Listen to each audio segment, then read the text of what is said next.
হাকডাক আর ক্রেতা বিক্রেতার পদচারণায় মুখর বরিশাল বিভাগের সবচেয়ে বড় মাছের মোকাম পোর্ট রোড মৎস্য অবতরণ কেন্দ্র।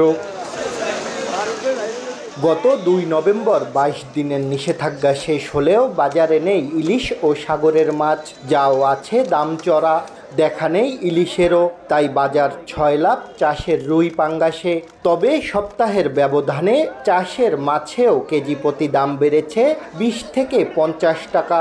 মাছের দাম অনেক বেশি, চাষের মাছ এগুলা এখন ৪৫০ টাকা, এবং ইলিশ মাছের দাম আরো বেশি, তো কিনতেই পারি না, তো খাইতেই পারি না গরিব মানুষ। মাছ পাওয়া যায় না এবং চাষের মাছের দাম বেশি, ইলিশ দেখা যায় না। নদীর মাছ নাই দেখে চাষের মাছটার চাপটা একটু বেশি, এজন্য নদীর মাছটা একটু কম চলে, আমদানিও কম, এই কারণে ওগুলোকে দেখা গেছে আপনার ওগুলোকে দামটা একটু বেশি। সাগরের মাছ কম, চাষের মাছ আছে কেজিতে ১০-২০ টাকা বেশি।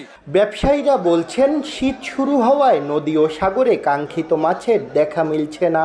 সরবরাহ বাড়লে দামও কমে যাবে বলে আশা তাদের। শীত মৌসুম পরনে পানি তো ঠান্ডা, এখন মাছ অনেক গভীরে চলে গেছে, এখন মাছ এই টাইমে থাকেই না। একটা বোট পাড়াই দিলে আগে যাইতে ৫০-৬০ হাজার ১ লাখ টাকা, একটা বোট পাড়াই ৩ লক্ষ টাকা খরচ হয়, তো টাকাটা তো আর বেটারা বৃদ্ধি পাইতেছে না।